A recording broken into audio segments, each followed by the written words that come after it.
everyone. It is episode 376 of This Is Whole Life, the show where we discuss weekly the topics being discussed at WholeLife Church here in Orlando, Florida. And this week, we continue with The Chosen. It is our 7th installment, and it's lucky number 7. Lucky number 7. Lucky number 7. I mean, because this is our... You've done all of these so far, haven't you? I do believe I have. Yeah. 6 out of 7. 6 out of 7. Pointing to Ken. I'm pointing to Ken. Yeah, Jeff. You don't preach, Jeff. Not that often.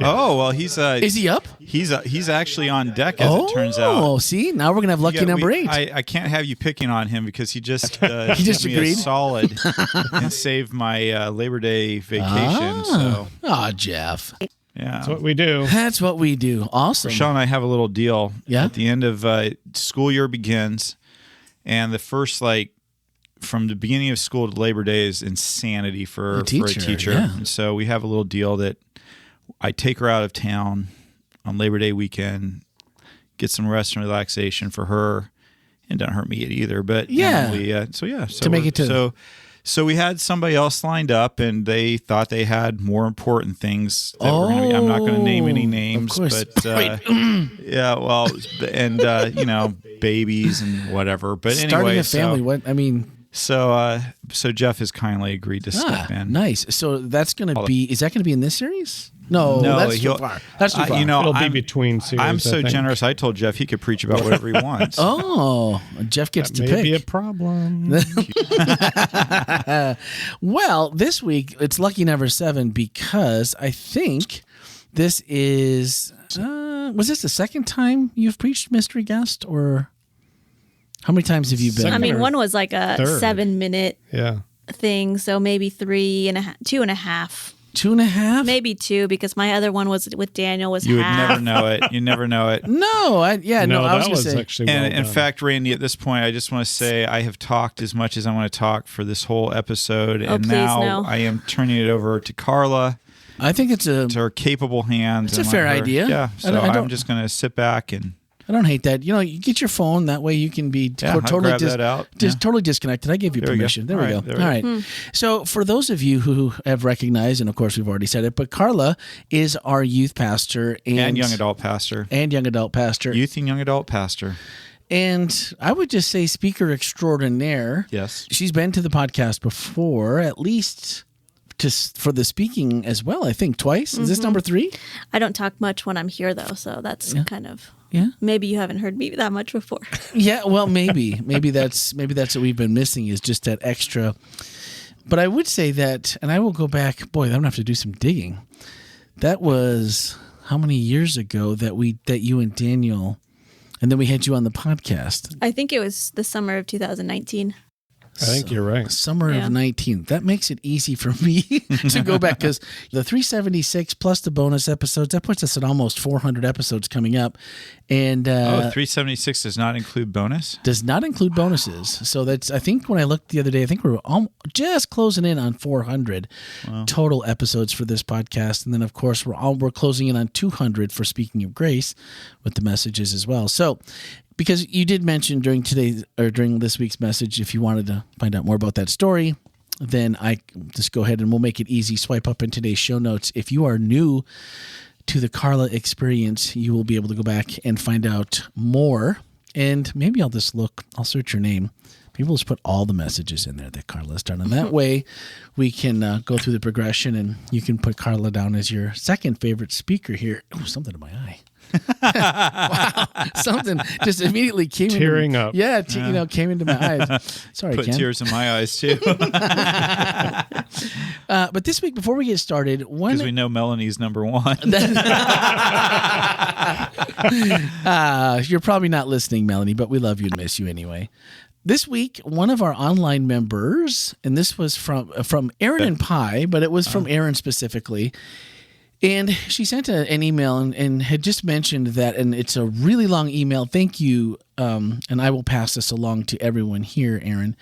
But basically, she had to. I think she's been enjoying the series because she went ahead to season 3, episode 8. Ooh, okay. Which closes us out. Yeah, that's the last one that's out there. Yeah, and we won't give any spoiler alerts, and she said, it was my favorite episode of the series so far. Please tell me it is a staff favorite too. And I said, well, I don't know how it is actually. It's everyone's favorite. No, this last one was 3. mine. Yep. This last one was mine, and my second is the one that she's referring to. Season 3 episode. So for me. Are you going to give a bonus? No because we're not going to do it. But I'm saying because that isn't one of our staff favorites. It's not going to be. We're not preaching. No, right. It won't be when we go over.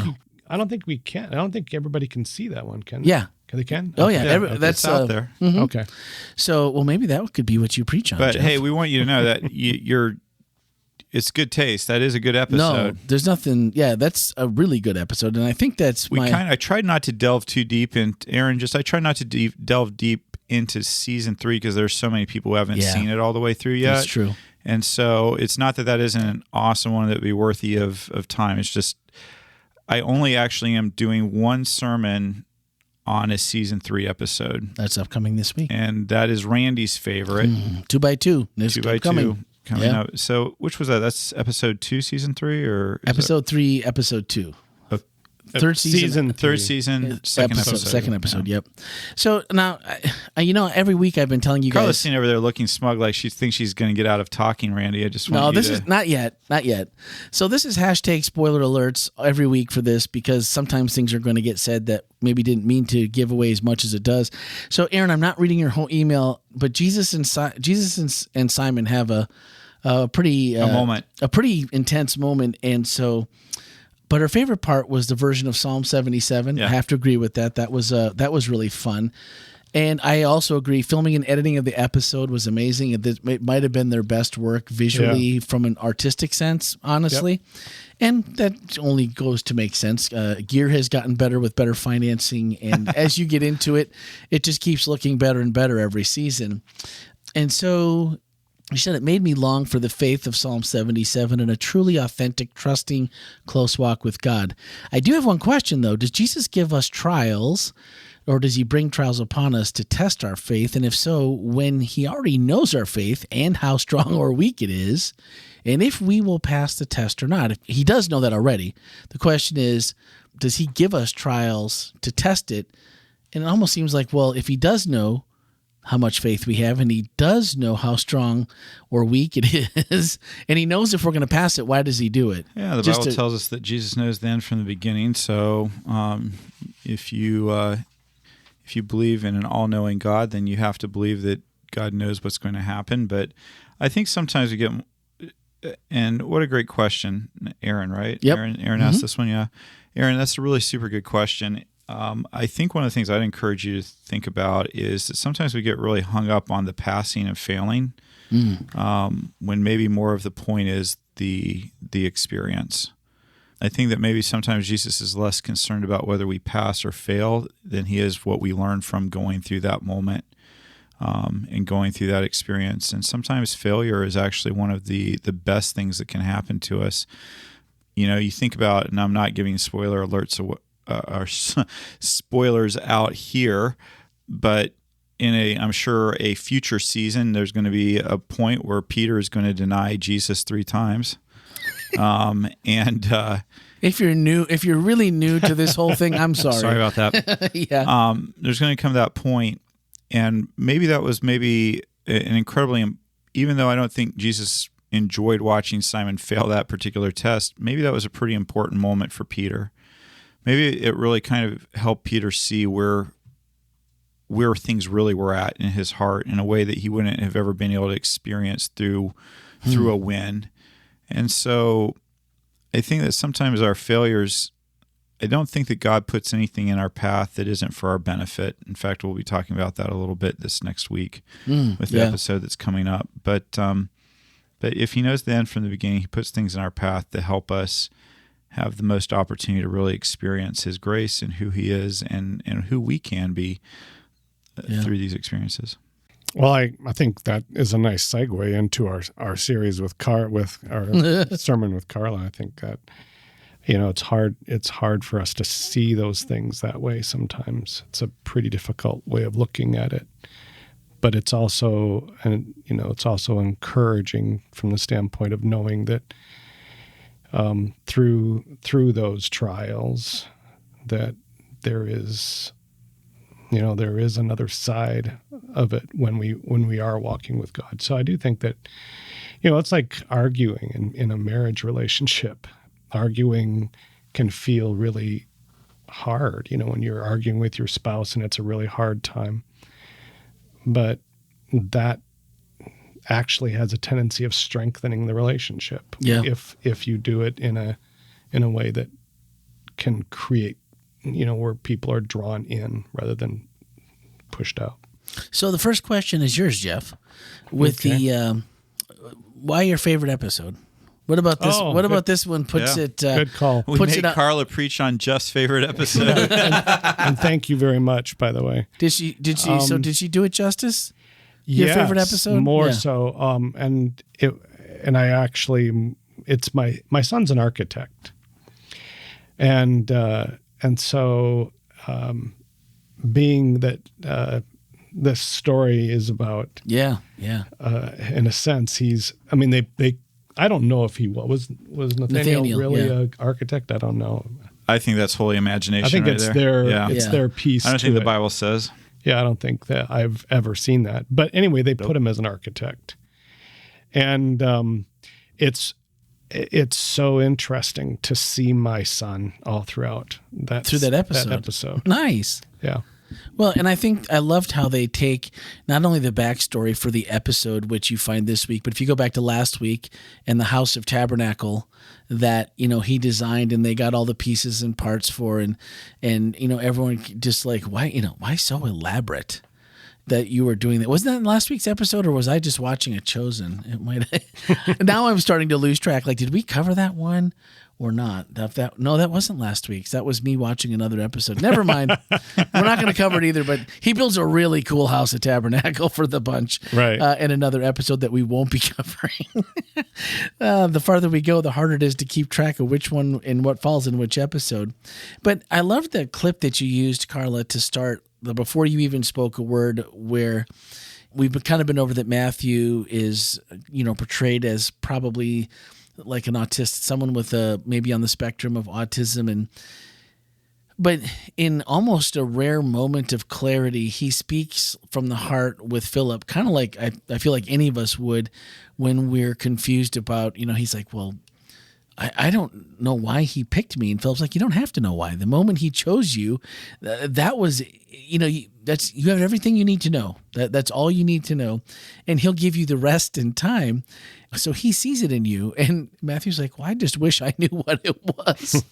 And maybe that moment of clarity, if you hadn't resonated with Matthew as a character up until this point, I don't know how you get past that, because I'm looking at myself and how many times I've asked the same question. What about that where you took the message? What made you start with that clip? I think that it just put everything on the fact that when you don't feel like enough, it's that you don't have to feel like enough, that you are enough to God right now as you are.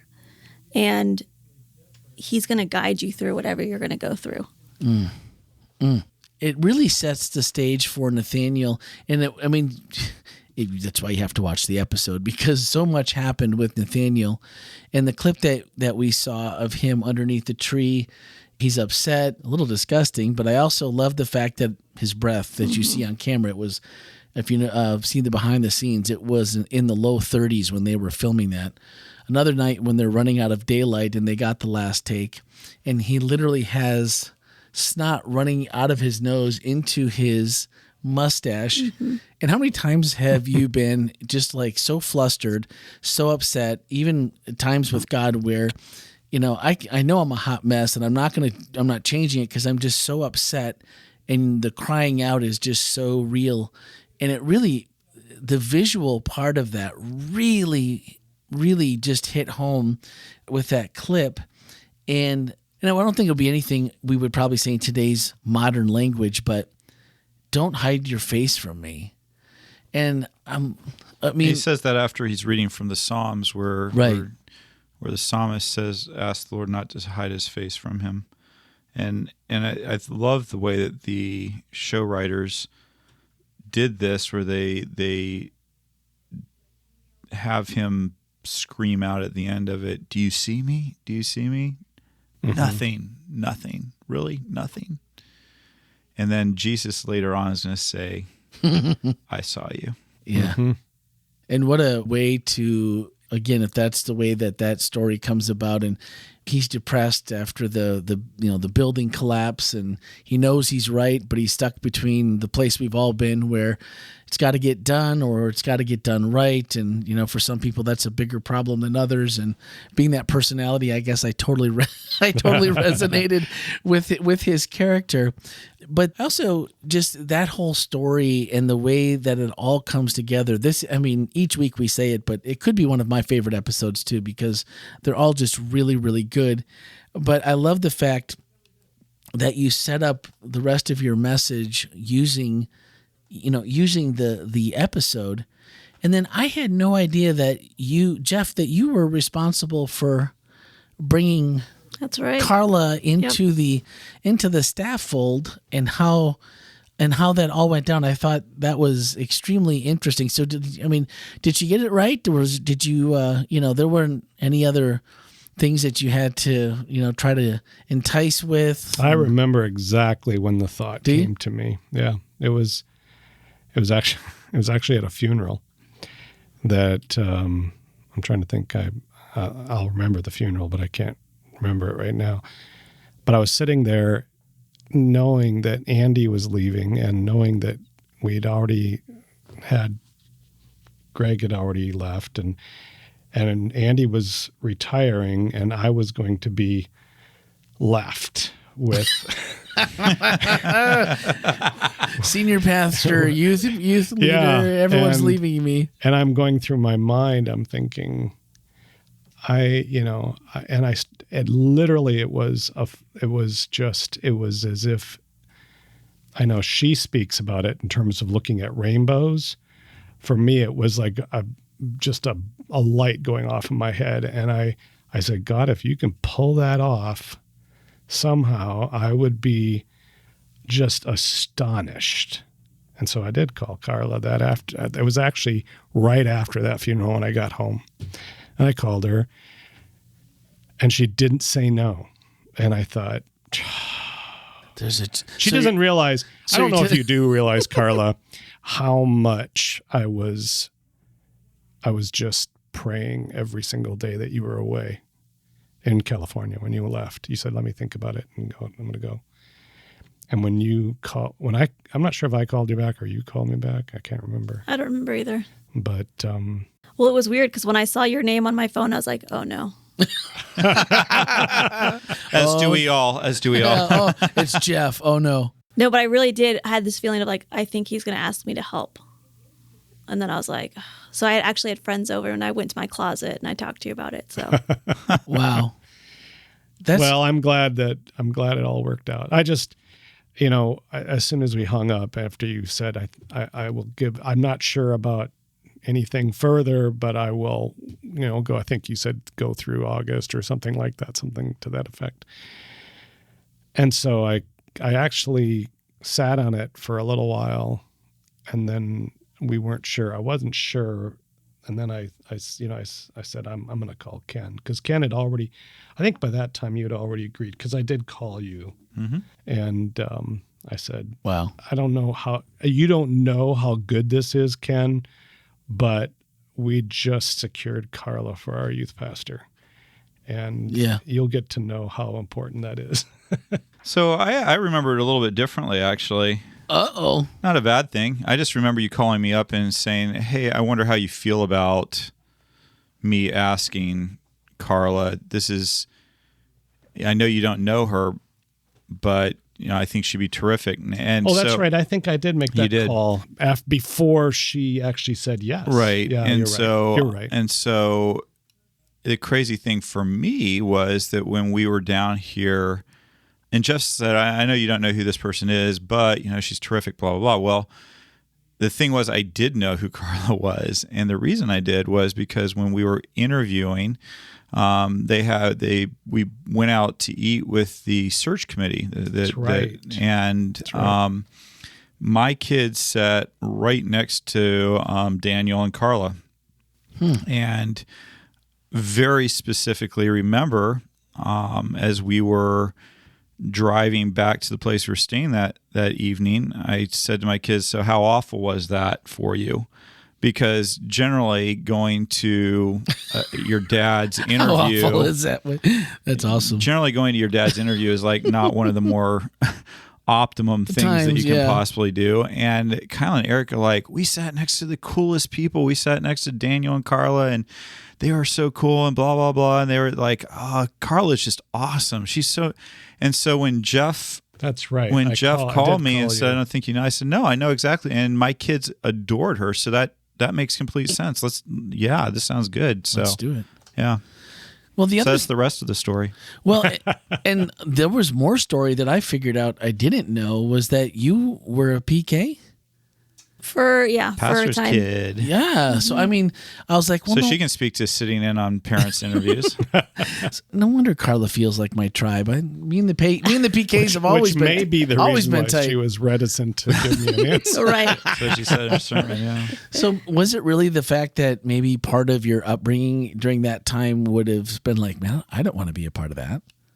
Or what was it that was making you hesitant other than just not knowing with any new job, like, I don't know how it's going to be, or do I want to do this? Well, a large part of it is that I went to school for so long and paid so much money to finish this degree, and I had actually gone through a residency program and taken a test. And so it was that, but then it was also, we had volunteered for high school for several years before my injury.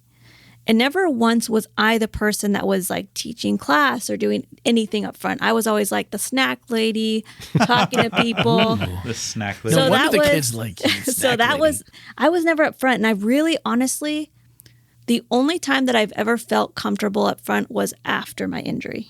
And I don't know, I think that's some level of peace that God has given me to like, hey, I've called you this, I'll help you through it type of thing. But normally I would be a wreck up front.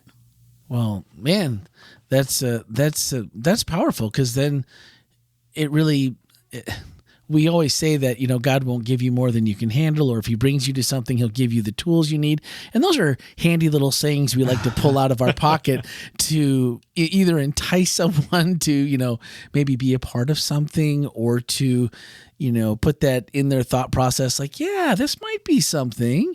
But because now you seem totally at peace, you seem calm, you seem like every word was chosen specifically that you gave this past week, and it really was, wow, she's done already, but I don't want it to be done because there should be more, right? Because it just felt that way. So that's a really big deal. I can't explain it. Yeah, I don't know. No, I mean that's great. So as soon as you said Hawaii, well, first you talked about the rainbows as being the sign, or the fleece, as it were. And then you said Hawaii, and I was like, oh, that's not going to end well. Because just like you, that was your first time to Hawaii? No, but it was first time as an adult. As an adult. Yeah. So just knowing when we were there, everywhere you turn, there's one rainbow, two rainbows. We found the end of the rainbow, no pot of gold, by the way. There was a double yellow line on the middle of a little highway off North Shore. And the license plates and any place you go that has things for tourists are full of them. Mm-hmm. And so out of that, I was immediately wanting to hear the rest of that story. And then I want to know, did you ever find the Menzies? Did you ever find the one like on a corporate, like on their website? I've tried. I still, honestly, last week I looked for it again. And I could not find it. So if anybody can find it, just don't tell me. So now I don't want to know. That had to be a hard, frustrating thing to go through, though, to see this all around. And it's like, well, there's your sign. And then did you argue with yourself? Did you ever come to a moment where you just said, all right, maybe I didn't pick the best sign, but apparently you're going to now hold this you're going to hold me to this. Did you ever have a moment where you were just at peace? Was it the rainbows or something else? I think it was the rainbows specifically that I did the same thing twice. But what's difficult about asking for a sign is when you get your answer, you have to follow through. And so there was a part of me where I was like, oh, this is actually what I have to do now. And it's been great. But there was that moment of like, okay, like I am not ready for this, but I guess we'll just try it out. Okay. Because, 40 days leading up to that wasn't just nothing either, right? So are you referring... with your prayer journey and then going through that, that's a lot to invest into this decision, and then to have that whole, it just made me like I felt angst for you, whether that was what you were feeling, and that, oh boy, this is it. And the 40-day prayer journey was actually separate from the rainbows. That was actually for healing of my spinal cord injury. Right. Yeah. Oh, I put that in the wrong. No, you're good. I put it in the wrong line. Yeah. So that was something else that had happened. And that was a piece of the story that I resonated with it a lot. Just that. What did you feel in that? I'm just curious what you felt in that, because when Emily was born, before we had a diagnosis, the doctors were pretty sure. But the geneticist that sees all the kids in Orlando that are born with Down syndrome was on vacation, just so happened. And so, of course, you have to wait a couple weeks for blood work to get done, and they were going to rush it. But one of my clients, who happened to be a doctor where she was born, said, I'm not sure, Randy. And I looking back, I can realize now with clear judgment that he was clearly trying to make me feel better and just say, hey, until we know, just love her. Don't worry about all the rest. It's not a big deal, even if it comes back positive. And so he was really just trying to bring some peace to the chaos. A nurse's aide who was on rotation had caused everything to go south in like less than a minute. And I still look back at that, and sometimes I feel a little embarrassed that I'm like, did I really think God was going to do this? We had an anointing ceremony, and we're like, look, she doesn't have a diagnosis yet. And if you just healed her, then, who would know? Mm-hmm. But we would be happy to tell everyone that you did, and, give you the glory, all those things that we talk about. Did you feel like, where were you at in that? Because I think that's a huge part. We don't always take steps to do things for ourselves until we're convinced God is really going to show us somehow that we're going to do it, or that we're enough. And like maybe being the part that you talked about being enough, like if he did this, then I know, right? I know I'm enough. If he were to answer this prayer journey and for healing, well, then I would know. How did you feel when you first went through it, and then after? How did you look at that? It was actually hard for me to even start that prayer journey, just because there's a lot of emotions that go through every day asking for that. But I was disappointed, but I wasn't surprised that I was going to be in this wheelchair. And it's just one of those things where I know that God's capable of the miracle, but it may not be either the right time or the right thing. And for whatever reason that is, I have to live with that. And God's going to let me know. I have some questions when I get there, but I think I'm okay. I'm at peace with where I'm at now. What's brought the peace? Have you gotten clarity about anything? No, I don't think that I've gotten clarity in this. I've always said this too, is one of the things that people always ask me after they find out that I was shot is they ask me, did they catch the person? Yeah. And that is like a level of clarity of like, who did this? I'm actually, and Daniel says the same thing, I'm actually glad I don't know who did it. Because for me, I would then have a person and a face to look at and be mad at for the position that I'm in. At this point, it's up in the air, and it's like, I don't know who did this. I don't need to know, because it wouldn't change anything. It wouldn't change my ability, my pain. It wouldn't do anything for me except potentially make it worse. So I'm at the point where I don't need to know or have God give me this clarity as to why this happened. I'm just okay with where it is right now. Of course, I would want it to be different. I would change it, but this is where we're at now. I love that because, when you're part of a community where, like, obviously you've learned to deal with all the things that entail your chair, the what happened, and maybe not maybe still struggling with the why. I think maybe we'll always have the why. For us, we blamed God because, I knew you, I knit you together in your mother's womb. And we're like, yeah, thanks a lot for that. Appreciate that. And you have a tendency to be angry with God, or if you did know, or who you think you know did what you wanted fixed. But I loved how you changed that, because so many times also people want to know, did you consider aborting? And we're like, well, we didn't know ahead of time. And so it's interesting to hear how people that, when you have something that you can't hide, you're in a wheelchair, Emily has Down syndrome, you can't, it's not a diagnosis that you can hide or you can run from. You have to be prepared to answer questions, or you'll drive yourself crazy trying to avoid them. And I liked how you turned the message into that it's not about being in a wheelchair or having a condition. It's about whether or not we feel like being enough.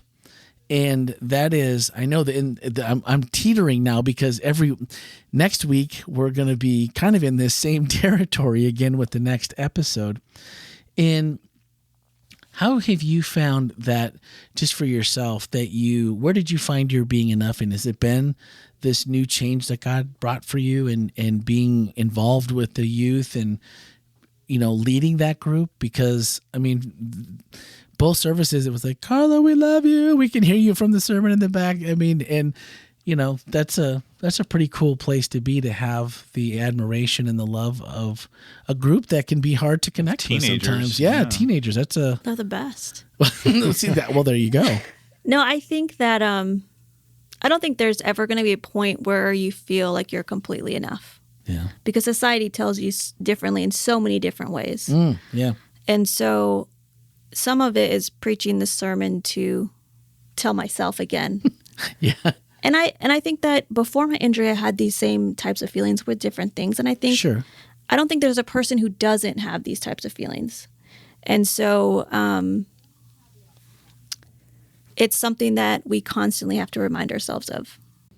For us, we've learned that there's so many people, once they meet Emily and they see past what you see, just like I'm sure your chair, people assume things about what you're able to do, who you might be.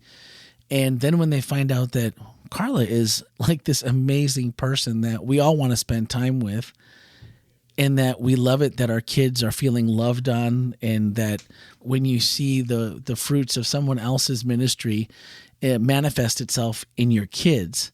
And it's finding those little pieces. What do you tell someone that is still looking for, like, they may not have an injury, it may be whatever that they're feeling not being enough about? What do you tell someone that maybe you've learned maybe you're a bit of an expert, or of what it takes every day to find that piece of it and then hold on to it? I don't try to tell anybody necessarily advice, because I think that's very personal. I think we all struggle with different things. But I think the element of being close to Jesus and with the metal in the forge and seeing him everywhere, and then also putting yourself in situations where you see Jesus everywhere, because there are a lot of people who will take you away from Jesus. And so putting yourselves in the friend groups that are good for you, and a lot of different areas of your life that can be helpful. But I think it's a struggle that especially teenagers go through a lot. And it's really just giving them your time and attention, I think. Because I think that your time and attention shows them, oh, wait, they want to know me too. And so that's what I try to do. Is I don't necessarily try to tell them anything. I just try to look them in the eye and listen. That's a good way to go about it. I like it.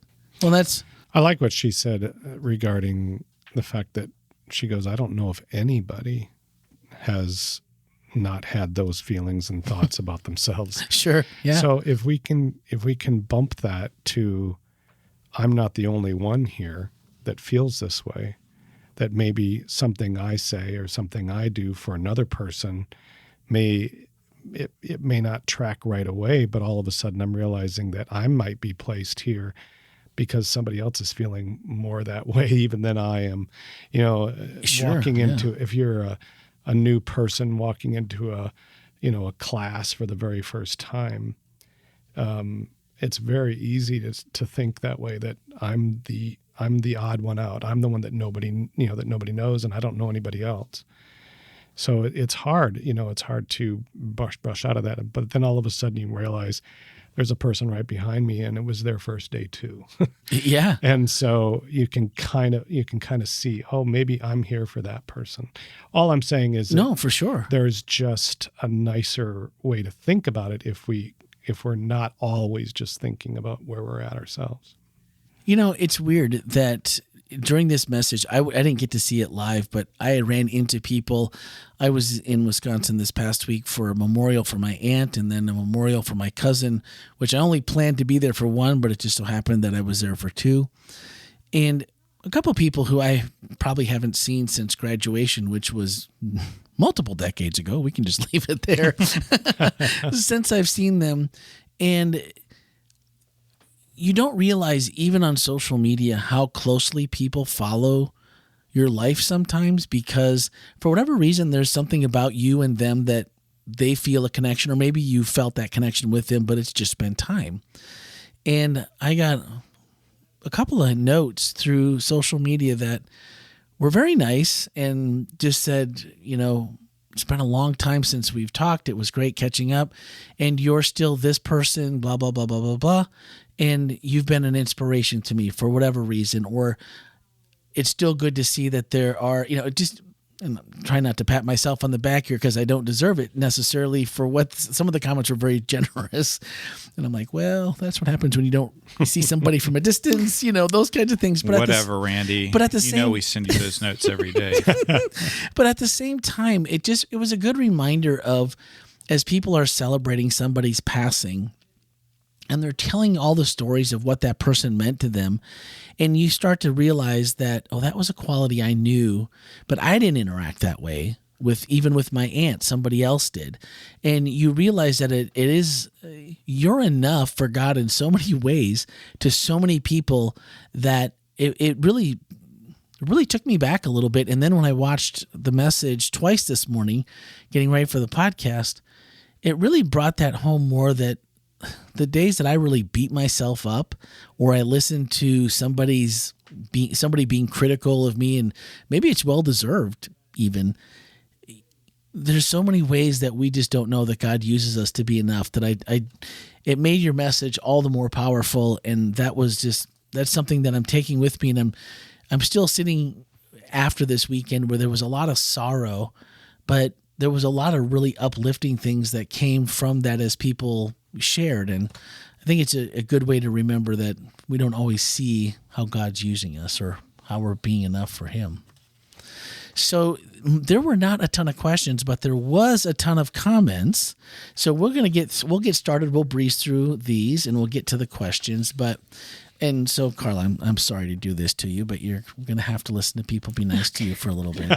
So that's it's always hard. But Denise said, Carla, you are such an inspiration to me and the high schoolers. Thank you for your authenticity today and always. And I think the authenticity word is what strikes home to me, that it just felt like Carla was just sharing as you would with any other friend, and that means a lot. God's Girl said, thank you for sharing your story, and thank you, Jesus, that we are more than enough. And that's for him, and that's pretty cool. Aaron asks, is there a typical or normal, and how do we know that how we are actually needs healing, or if it is okay and just different? So maybe you just feel like, I'm not sure I fit in certain places or certain groups, and how do I know if that's just okay, or if I'm different, or maybe do I need a little healing? We have eyebrows raising on opposite sides of the. Carla's trying to get in out of being the main event here, so go for it, Carla. I don't want to take that away from you. No, I wouldn't either. I'll say something and then you can say something. Oh, okay. Okay, I like that. I mean, society is constantly creating the norms, and so there are a lot of people who fit outside of that, depending on where you are.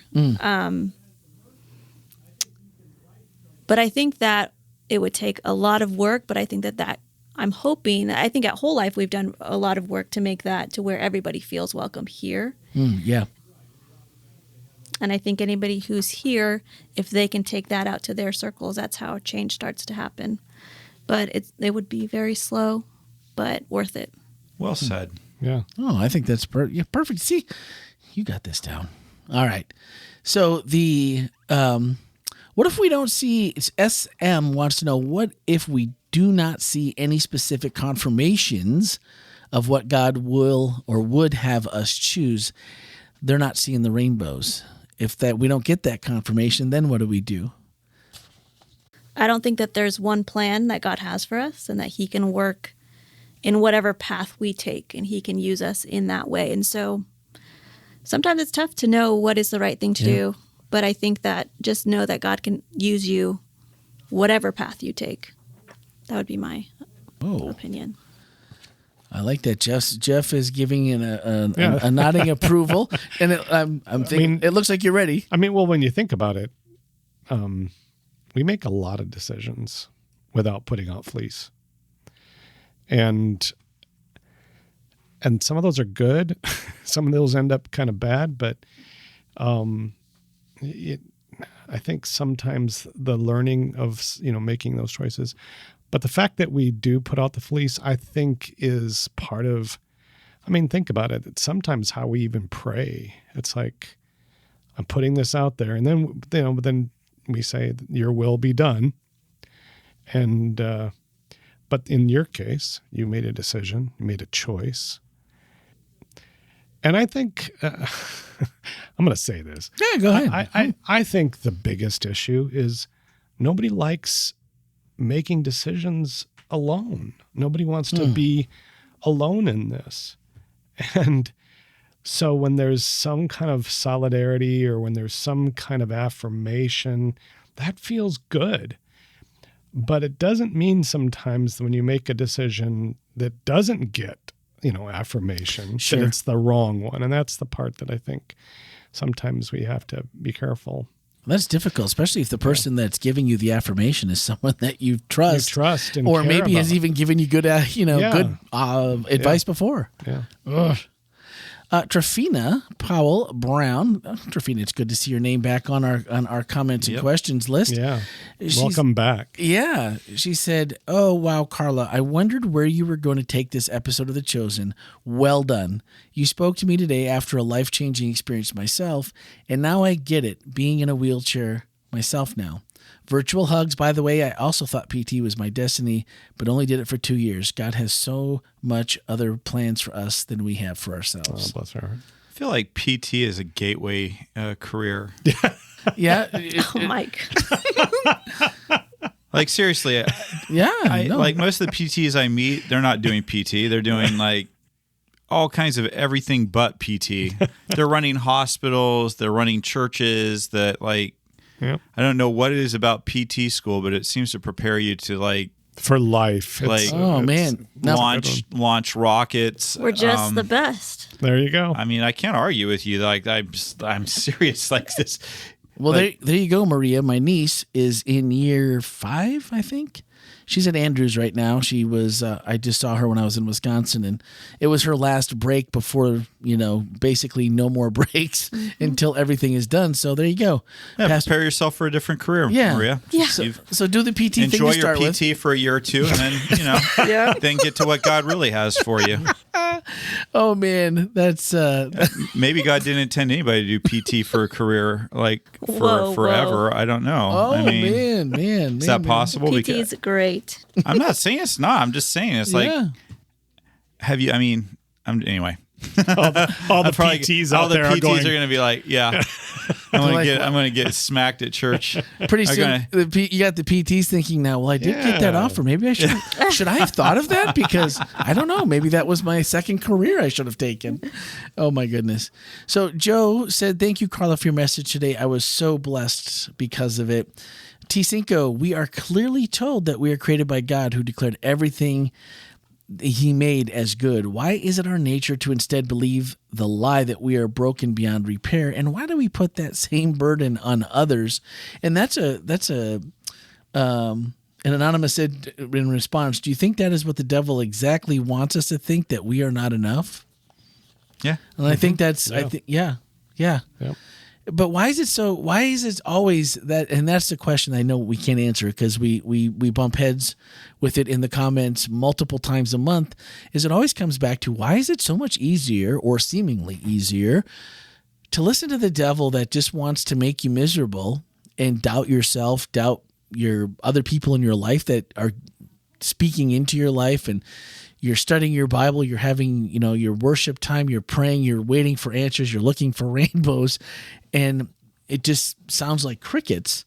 And then it just makes it so much easier somehow to just think, well, yeah, it must be the negative. Is it just because there's so much negativity in our world that it just seems to be the path that we need to easily follow? Why is it so hard to go, God's got me, I know this. I just read it, but I don't believe it. But I'll believe that it's all doom and gloom. That's the part I don't, I don't know how to think it. I don't know how to put it into something that you can easily overcome, because we all fall into it seemingly pretty easy. Maybe not Ken. Ken, he was kind of giving the look. Or were you?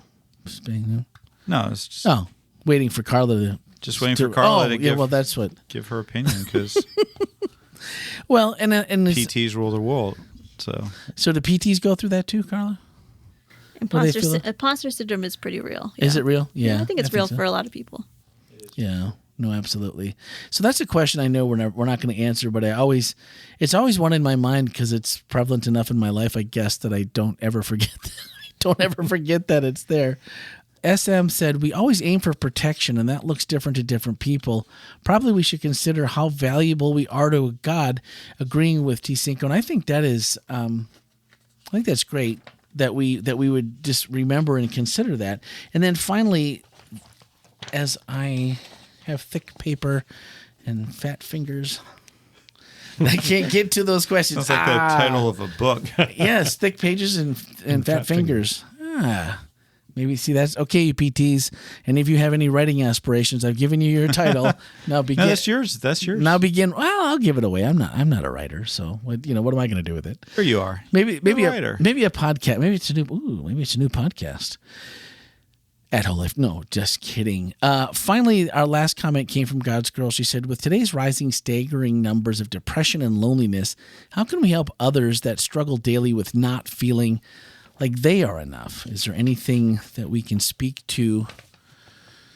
Because that's a tough place to be too. It's never fun to be the person that feels like you're not enough. And with the numbers that, what was that, 2 weeks ago, Ken? That Ken Bradley gave you that 45% number, which is just. I think it's over 50 actually. Or who knows? It could very well be. I mean, that's staggering to think about.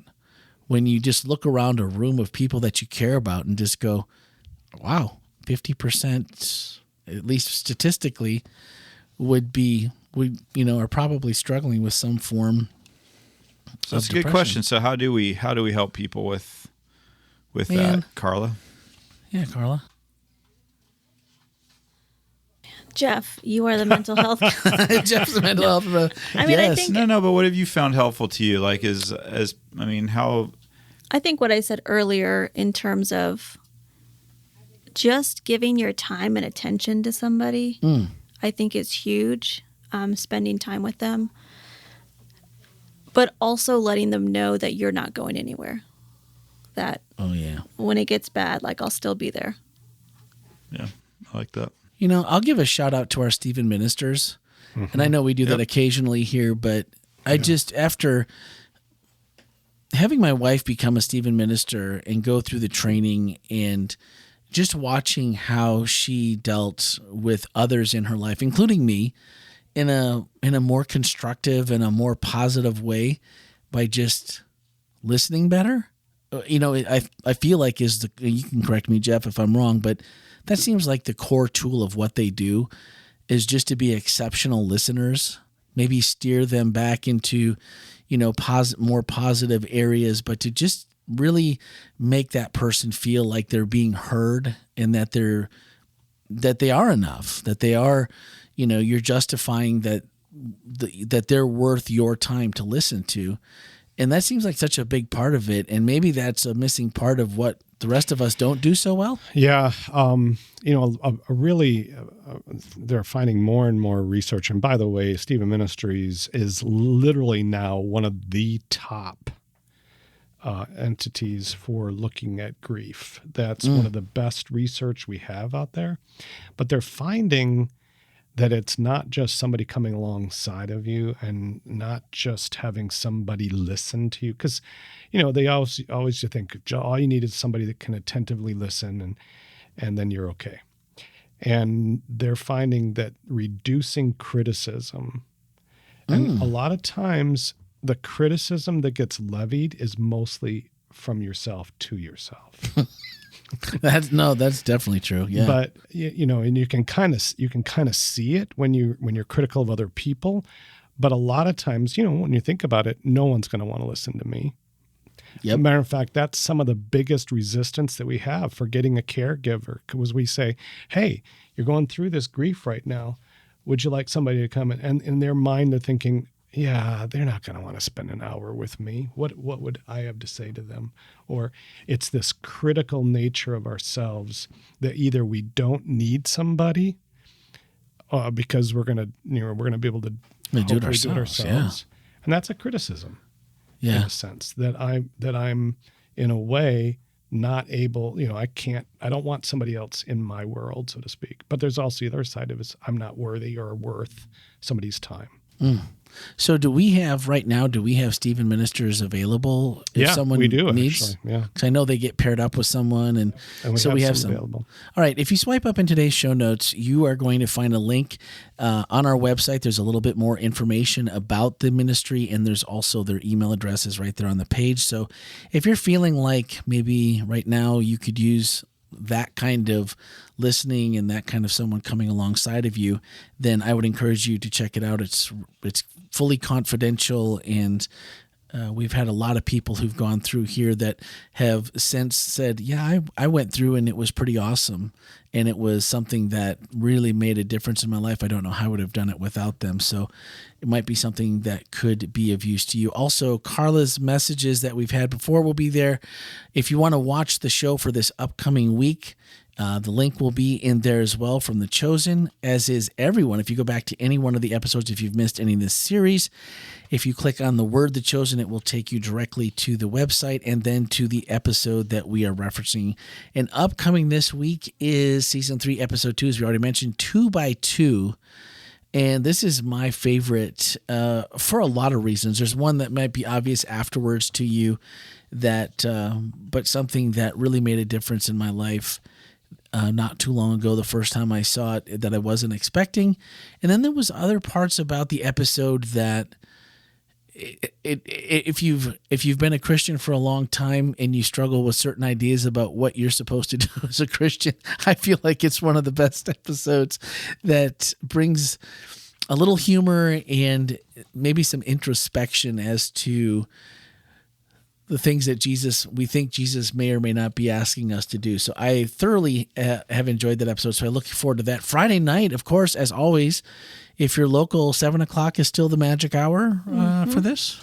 It is. Carla, yep. Are we popcorning it? There's going to be popcorn. All right. Well, I'm going to be there this week. And you're going to be hosting it, Randy. Yeah, I'm going to host it this week. I'll go over a few things. Probably before or after. We'll do a little Q&A before. That's kind of fun. So I will be here this Friday. I would love to say hello. So if you're local, or if you need to make a trip, I mean, if you start planning now, you can get a pretty good seat on some airlines. There's some good deals right now. So if you're not local, come on down. I know a couple of you listen in Canada, so I'm just saying, weather's been not great here, but you better can than come there. I don't know. Wisconsin was pretty nice. Was it? Like 82 degrees and all that wildfire stuff is cleared up. And that 45% humidity. Oh yeah. Mm-hmm. Yeah, that's pretty nice. Makes you go, let's see, I could probably work remotely for a week before they'd make me come back, right? But no, seriously. You can try it. Come on. But come on down, be the next contestant, and join us on 3rd floor 305 at 7 p.m. And otherwise, we're ready for this next week. Anything else happening next week? Nothing else special. It's like I feel like we've had GLS, we've had VBS, we've had Chosen with World Vision. I just feel like there's got to be more that I'm missing. And I wasn't here this weekend, so I'm really just hoping that I'm not missing anything. Anything else? No, that's it. No, I think that's covers it. That covers it. All right. Well, Carla, as always, it was a pleasure to have you. Thank you. Should come back. Come back more often. You should. Don't wait 3-4 years. Yeah. We'll think about that. I think Ken can fix that. Can't you, Ken? Well, I think I can. Oh boy. We should have a poll. Who thinks that Carla should preach more often? Oh, let's not. Let's just. Well, we just. I mean, it's selfish, but we just want more. Yeah. Because it was good. It was really good. So if you didn't catch the message as our final goodbye, if you didn't catch Carla's message, you can catch it on our website, WholeLife.Church. It's right there on the front page. And we'll look forward to talking to you guys next Wednesday, as always. So have a great week.